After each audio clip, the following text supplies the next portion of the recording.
I've gone to a power of trouble to save up money. Now, this is my 5th trail drive, and on my oath, my last. I've saved $340 on the last 4 drives, and I aim to save $160 from this one. That's $500. You are the savin'est cowpoke I ever met, said Jake. Never buying new clothes, always patching up the old ones. That's why they call him Patches, said Franklin. Seth frowned at that. He despised the nickname. They're going to call you busted-nosed if you don't quit saying that, Franklin. Franklin grinned. Why, you're so short you couldn't reach my nose. Jake laughed at that. They came to the prancing lady and paused at the door, seeing Marshal Hickok, resplendent in a cream-colored suit, French cuffs, and a broad-brimmed yellow hat, standing on a wooden sidewalk across the dusty street, glaring at him. He had shoulder-length honey-blonde hair and drooping blonde mustaches. Hickok glared at everyone he didn't know. It was a clear enough message. Whatever it is you're thinking on pulling in my town, don't. I don't care for the idea of staying in this dustball of a town long, Franklin, murmured Seth. I saw Hickok there shoot a man in Hays City for getting on his nerves. Seems like he'll shoot you if you look at him cross-eyed. He had a good reason for that gunning in Hays, said Franklin. Why, he never shot a man who didn't need shooting. Still in all, he makes me nervous, and I've done nothing wrong. Well, come on. I'll have a glass of beer with you fellas and watch you lose your money. Then I'm for a bath at the Drover's Inn. Might even spring for a haircut. The trio of cowboys went into the Prancing Lady Saloon, which was already half full, though it wasn't yet 3 in the afternoon, and made straight for the bar. Seth ordered a beer, and the other 2 ordered whiskey. A gangly saloon girl, who looked more like a saloon matron to Seth's eye, leaned back against the bar, eyeing the 3 cowboys. She had a horsey face, much coated with white makeup and daubed with rouge, and sausage-curled peroxide-bleached hair. Her smile seemed genuine, though, if a little sad.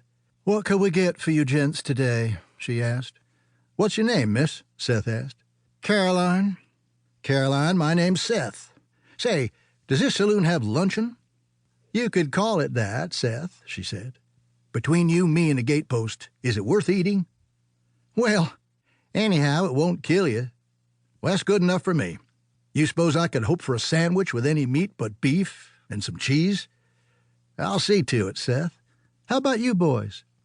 "I'll have 2 such sandwiches," declared Franklin, whose appetite was legendary, "and another whiskey." "Another whiskey for me, too," said Jake, eyeing the faro table. Seth and Franklin ate passable sandwiches, and Seth turned to contemplate the saloon. There were 5 tables, 4 of them ringed by cowboys Seth knew well, including Rudy Rodriguez, Gus Rosner, and Backy Smith from the Cullen Ranch Drive, who were playing poker with a tall, gaunt man in a lavender-colored bowler hat. A pot-bellied stove stood in the back corner, unused now, and in the other was a mulatto dealer presiding over a semicircular green felt table, chattering at the 3 drovers who stood gaping at the cards. In between, against a wall, was a tobacco-stained upright piano, highly unlikely to be in tune. Franklin nudged Seth with his elbow and whispered, "Tell you what, Seth, there's 2 seats at that poker table yonder.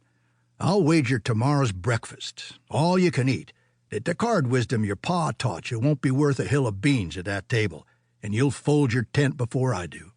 "You'll wager what?" "Whichever one of us quits first buys breakfast tomorrow." Seth frowned. He didn't like to risk his money. He was saving in the cause of a long-term plan, which was something else his pa had taught him. But he didn't like to spurn Franklin's wagers. They were an old tradition between the 2.